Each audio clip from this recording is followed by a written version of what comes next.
నమస్తే. ఇన్నాళ్ళు నన్ను సపోర్ట్ చేస్తూ, ఎంకరేజ్ చేస్తూ మీ ప్రేమని నాకు అందిస్తున్న ప్రతి ఒక్కరికి కృతజ్ఞతలు. అలాగే ఈ వీడియో కూడా ఖచ్చితంగా మీకు ఉపయోగపడుతుంది. లైక్, షేర్ అండ్ సబ్స్క్రైబ్ చేసి మీ సపోర్ట్‌ని నాకు అందించండి. అలాగే ఈ వీడియో పట్ల మీకున్న అభిప్రాయాన్ని కామెంట్ సెక్షన్‌లో కామెంట్ చేసి తెలియజేయండి. ఇప్పుడు వీడియోని చూద్దాం. జీవితంలో రకరకాల సమస్యలతో బాధపడుతున్నారా? ముఖ్యంగా ఆర్థిక సమస్యలతో సతమతమవుతున్నారా? ఎన్నో పరిహారాలు చేసి అలసిపోయారా?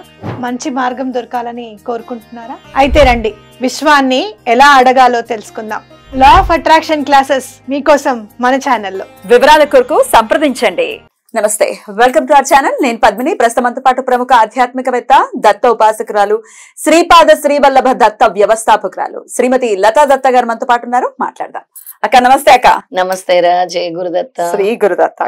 అక్క మహిళా పక్షాలు వచ్చేస్తున్నాయి. అసలు సనాతన ధర్మం ఎంత వైభవంగా ప్రతి దానికి ఒక ప్రత్యేకమైనటువంటి మాసాన్ని కేటాయించడం కానీ, కొన్ని తిథుల్ని కేటాయించడం కానీ, ఇచ్చినటువంటి వైనం అద్భుతం అని చెప్పుకోవచ్చు. భాద్రపద మాస శుక్లపక్షం అంతా కూడా వినాయకుడి ఆరాధనలో గడిచిపోతే, బహుళపక్షం అంతా పితృదేవతల ఆరాధనలో గడుస్తుంది. ఆశ్వీజం అమ్మవారి ఆరాధన, కార్తీకం ఆరాధన. అసలు ఎంత చక్కగా ప్రతి దానికి చక్కగా ఇచ్చి ఉన్నారు. ఇక మహిళాయ పక్షం మీరు ఆల్రెడీ చెప్పారు. శ్రీపాద శ్రీవల్లభ కొలువు తీరి ఉన్నటువంటి పిఠాపురంలో పాదగయ అని చెప్తారు. అక్కడ ప్రత్యేకమైన క్రతువులు చేయించేటటువంటి పరిస్థితి ఉంది అమావాస్యకి. అయితే దానికంటే ముందు ఈ 15 రోజులు కూడా ఎట్లా వినియోగించుకోవచ్చు ఒక్కసారి మీ ద్వారా? ఈ 15 రోజులు కూడా మహాలయ పక్షాలని అందరు కూడా సద్వినియోగం చేసుకోవాలి. పద్మిని, దాన ధర్మాలు చేయాలి, అన్నదానాలు చేయాలి. ముఖ్యంగా ఈ మహాలయ పక్షాల్లో గయక్షేత్రాలు, ఈ 15 డేస్ కూడా గయక్షేత్రాలు చాలా రద్దీగా ఉంటాయి. వెళ్ళి అందరు కూడా వాళ్ళ పెద్దలకు, తాత ముత్తాతలకు, అంటే మీ అమ్మా నాన్నలు ఉంటే మీ తాతలు, మీ తాత ముత్తాతలు, 4 ఫాదర్స్ కూడా గ్రాటిట్యూడ్ చెప్పుకోవాలి.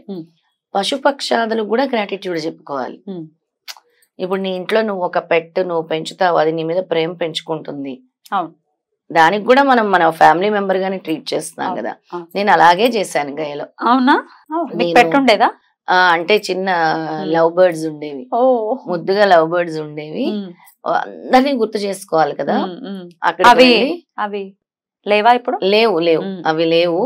వాటిని కూడా నేను గుర్తు చేసుకున్నాను వదలకుండా. అంటే నా జీవితంలో నాతో ప్రయాణం చేసినటువంటి స్నేహితులు అవ్వచ్చు, స్నేహితులు అంటే నా జీవితంలో నా చిన్నతనం నుంచి ఇప్పుడు వరకు ఒక్కసారి కళ్ళు మూసుకొని అసలు ఎవరు లేరు మనతో, ఎవరు మనల్ని విడిచి వెళ్ళిపోయారు ఏమో, ఎవరైనా మధ్యలో ఆగిపోయారేమో, వాళ్ళకు కూడా మోక్షం కలగాలి నా ద్వారా. కనీసం నేను చేసే ఈ చిన్న సహాయం వల్ల. అప్పుడు తర్పణాలు ఇవ్వటం అది చేశారా?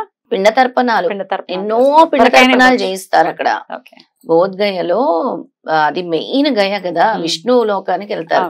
సీతాదేవి పెట్టిన ప్రదేశము, అలాగే శ్రీరామచంద్రుడు పెట్టిన ప్రదేశము. అక్కడ గనక మనం చేస్తే డైరెక్ట్ వాళ్ళకి విష్ణులోక ప్రాప్తే, ఇంకా వేరే అడ్డంకి కూడా ఉండదు అనమాట. అందరినీ అంటే నా జీవితంలో ఉన్న అందరినీ తలుచుకున్నాను. అంటే ఎవరైతే విడిచారు అలా మనకి సంబంధించిన వాళ్ళు కొంతమంది ఫ్రెండ్స్ ఉంటారు, బెస్ట్ ఫ్రెండ్స్ ఉంటారు, వాళ్ళని కూడా గుర్తు చేసుకుంటూ ఉంటారు.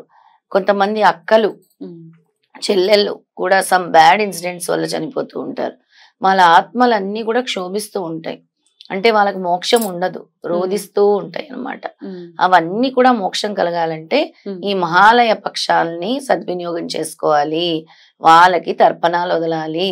అందరికి కూడా ఈ తర్పణాలు వదులుతూ మీరు వాళ్ళ పేరు మీద గనక అన్నదానాలు చేస్తే దానికి మించిన దానం లేదు అని మన శాస్త్రాలు చెప్తున్నాయి.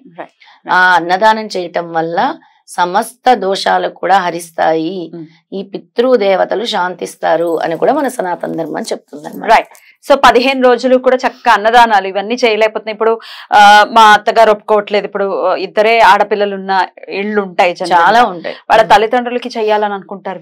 వీళ్ళేమో ఇటువైపు వాళ్ళు మావగారు ఉన్నారు, అత్తగారు ఉన్నారు, చేయకూడదు అని ఇట్లా రకరకాల కండిషన్స్ ఉంటాయి. సో అప్పుడు ఈ దాన ధర్మాలు ఖచ్చితంగా ఉపయుక్తం అవుతాయని అనుకోవచ్చు. ఈ 15 తప్పకుండా ఉపయుక్తం అవుతాయి. ఎంత కలిగితే అంత పద్మిని. వాళ్ళ పేరు మీద నువ్వు ఒక అన్నం పప్పు పెట్టినా కూడా మంచిది. అందుకే మన దత్తపీఠం ద్వారా, మన శ్రీపాద శ్రీవల్లభ దత్తపీఠం ద్వారా ఈ 15 రోజులు కూడా ఎవరైనా వాళ్ళ తాత ముత్తాతల పేరు మీద, వాళ్ళ ఇంట్లో చనిపోయిన ఎవరో ఒకరి పేరు మీద అన్నదానాలు చేయాలనుకుంటే మన పీఠం ద్వారా, ఎందుకంటే దత్తుడికి ఈ పితృదేవతలకి చాలా కనెక్షన్ ఉంటుంది. డొనేషన్స్ యాక్సెప్ట్ చేస్తారా? తప్పకుండా వాళ్ళ పేరు మీద మనము వాళ్ళు ఎంత మందికి చేయాలనుకుంటే అంతమందికి మన పీఠంలో ఉండి వాళ్ళ పేరు మీద మనం దాన్ని నిర్వహిస్తాం. అంటే పీఠంలోనే వంటలన్నీ వండటం ఇవన్నీ జరుగుతాయి, అన్ని జరుగుతాయి. ఇక్కడ నుంచే స్వామి ప్రసాదంగా వెళ్తుంది, ప్రసాదంగా అనార్థులకు వెళ్తున్నారు. నిజంగా ఆకలితో ఎవరైతే అలమటిస్తున్నారో హాస్పిటల్స్ దగ్గర, గవర్నమెంట్ హాస్పిటల్స్ దగ్గర, వీధిలో ఉండే వాళ్ళు ఎవరైతే నిజంగా ఆకలి కోసం పరితపిస్తున్నారో వాళ్ళకి, లేదా ఇప్పుడు మనకి ఇంకా ఆ సమయం వరకు ఈ ఫ్లడ్ రిలీఫ్ అనేది బాగా అవ్వచ్చు, లేకపోతే అందులో కూడా దీన్ని సద్వినియోగం చేద్దామని అనుకుంటున్నాం, వాళ్ళకి అందించడంలో కూడా. భగవంతుడు చెప్పింది అదే. మీరు చేయగలిగితే ఇంకా హ్యాపీ, మీ చేత్తో మీరు వండుకుని చక్కగా మీరు చేయొచ్చు.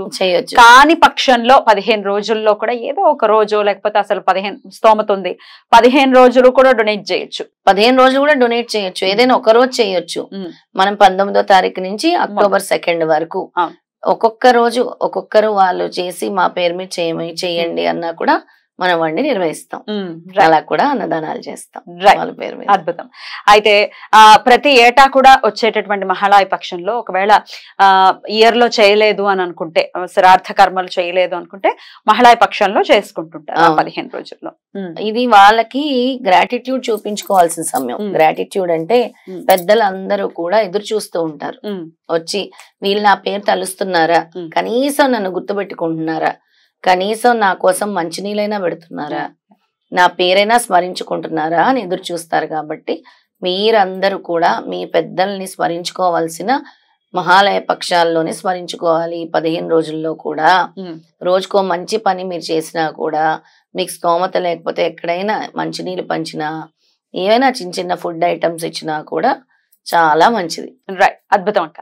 అయితే మహాళయ పితృదేవతల్ని ప్రత్యేకించి పితృదేవతల అనుగ్రహం లేకపోతే దేవీ దేవతల అనుగ్రహం కూడా ఎటువంటి పరిస్థితుల్లో రాదు. పిల్లలు పుట్టకపోవటము, పిల్లలకి వివాహాలు జరగకపోవటం, రకరకాల సమస్యలు. పిల్లలు పుట్టరు అంటే సంతానం ఉండదు, అలాగే పెళ్లిళ్ళు జరగవు.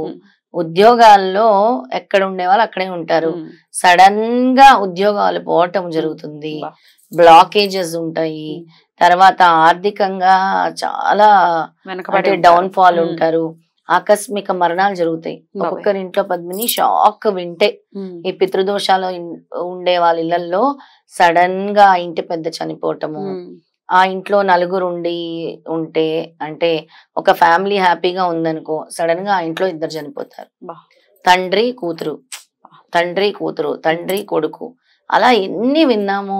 ఇవన్నీ పితృదోషాల వల్లే జరుగుతాయి. లేదా సడన్ గా యాక్సిడెంట్స్, సడన్ గా హెల్త్ ప్రాబ్లమ్స్, ఏమీ లేదు బాగుంటారు, సడన్ గా చూస్తే ఐసీయూలో ఉంటారు. ఇవన్నీ కూడా వీటి వల్లే. ఇది తెలుసుకోలేకపోతున్నారు చాలా. ఎందుకంటే బ్రహ్మహత్యా పాతకాలు, పితృ దోషాలు, ఇలాంటివన్నీ కూడా ఈ మహాలయ పక్షాల్లోనే మీరు చేసుకోవాల్సిన సమయం. రైట్, చేసుకోవాల్సిందే ఖచ్చితంగా. మరి డొనేట్ చేయాలి అనుకుంటే మీ పెద్దల తరపున ఒకవేళ అనార్థులకి డొనేట్ చేయాలి అని అనుకుంటే మీ స్వహస్తాలతో మీరు చక్కగా చేసుకోండి. కాని పక్షంలో దత్తపీఠం ద్వారా కూడా చేసుకోవచ్చు. కాబట్టి మీ డొనేషన్స్ ని స్వీకరించడం జరుగుతుంది. శాంతించిన ఆత్మలు కూడా చాలా ఆవహిస్తున్నాయి నెగిటివ్ ఎనర్జీస్. అంటే వాళ్ళు ఏదో ఒక కోరికతో వెళ్ళిపోయి వాళ్ళ చుట్టాలని పట్టుకుంటున్నాయి ఈ మధ్య, అంటే వాళ్ళకి సంబంధించిన వాళ్ళు. అలాంటివి కూడా వదలాలంటే మీరు ఇవి చేసుకోవాలి తప్పకుండా. నెగిటివ్ ఎనర్జీస్ గానీ, మిమ్మల్ని పట్టి పీడిస్తున్న ఏదైతే ఉందో వాళ్ళ ఇన్ఫ్లుయెన్స్ వీళ్ళ మీదకి వచ్చేస్తుంది కదా, ఆ ఎనర్జీ, ఆ ఆత్మ మిమ్మల్ని వదిలేసేయాలి. ఇలాంటి ఎనర్జీస్ అన్ని వదిలేసేయాలంటే ఇలాంటి మహాలయ పక్షాలని సద్వినియోగం చేసుకోవాలని. రైట్, బ్యూటిఫుల్ గా ఎక్స్ప్లెయిన్ చేశారక్క, కృతజ్ఞతలు. నమస్కారం. జై గురుదత్త. శ్రీ గురుదత్త.